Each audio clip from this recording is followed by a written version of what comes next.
একজন ব্যক্তি তার অধিকার ফিরে পাওয়ার জন্য রাজপথে নামবে, আন্দোলন করবে, প্রতিবাদ জানাবে, আর সেজন্যে তাদেরকে হত্যা করা হবে, আহত করা হবে, কখনো এটা ইসলাম সাপোর্ট করতে পারে না। আবু সাইদ সে কি অপরাধ করেছিল?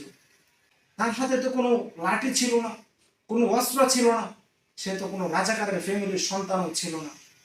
সে তো তার অধিকার ফিরে পাওয়ার জন্য রাজপথে গিয়েছিল। পরিণামে কি হলো?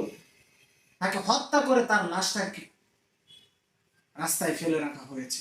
প্রিয় দর্শক ও শ্রোতা মণ্ডলী, আপনারা সকলেই জানেন, অবগত আছেন যে কিছুদিন যাবৎ বিশ্ববিদ্যালয়ের ছাত্র ভাইয়েরা তারা তাদের নিজেদের অধিকার ফিরে পাওয়ার জন্য, কোটা সংস্কার আন্দোলনের জন্য, কোটা বিরোধী আন্দোলন করে যাচ্ছে, তারা রাজপথে আছে।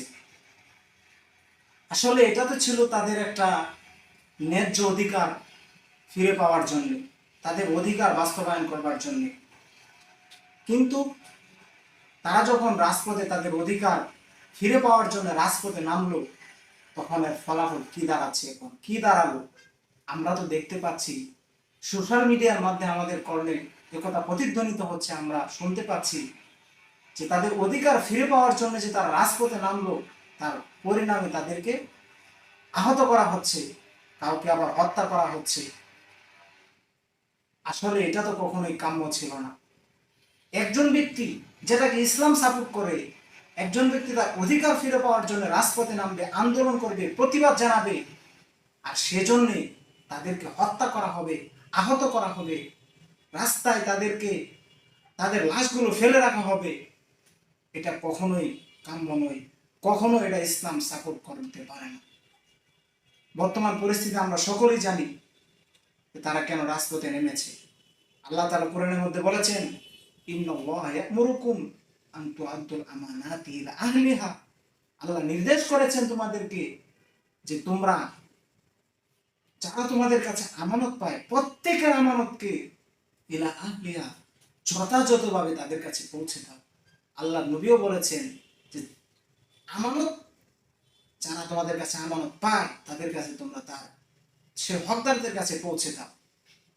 এখন তারা তাদের আমানত, তাদের অধিকার ফিরে পাওয়ার জন্য আন্দোলন করে যাচ্ছে, তার পরিণামে আমরা তাদেরকে হত্যা করছি, আহত করছি। এটা সত্যি বাংলাদেশের জন্য, বাংলাদেশের ইতিহাসের জন্য অত্যন্ত লজ্জাজনক একটা পরিস্থিতি, যে পরিস্থিতি বর্তমান বাংলাদেশে দাঁড়িয়েছে। আমাদের কারণে তো এই খবর প্রতিনিয়ত আসছে যে ছাত্র ভাইদের আন্দোলন করবার জন্য তাদেরকে হত্যা করা হচ্ছে। আবু সাইদ সে কি অপরাধ করেছিল? তার সাথে তো কোনো লাঠি ছিল না, কোনো অস্ত্র ছিল না, সে তো কোনো রাজাকারের ফ্যামিলির সন্তানও ছিল না। সে তো তার অধিকার ফিরে পাওয়ার জন্য রাজপথে গিয়েছিল, আন্দোলন সামিল করেছিল।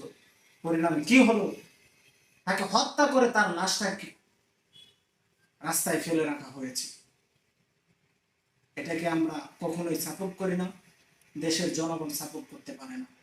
এজন্য আমি যারা আন্দোলন করছে তাদের অভিভাবকদেরকে, পিতাদেরকে, বাবাদেরকে আমি একটা আহ্বান করতে চাই যে আপনারা তাদেরকে সাপোর্ট করুন। শুধু আন্দোলনকারীদের অভিভাবক না, দেশের প্রত্যেকটা জনগণকে আমি এই উদাত্ত আহ্বান জানাতে চাই, এটা ইসলাম সাপোর্ট করে, তারা তাদের অধিকার ফিরে পাওয়ার জন্য আন্দোলন করছে।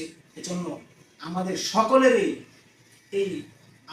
সকলেরই উচিত হবে আমরা তাদের পিছনে থাকি, তাদেরকে সাপোর্ট করি, তাদেরকে উৎসাহ দিই। এতে আমাদের পূর্ব প্রজন্মদের জন্য, বর্তমান বাংলাদেশের প্রত্যেকটা মানুষের জন্য, ফ্যামিলির জন্য এটা উচিত হবে, এটা ভালো হবে, কল্যাণকর হবে।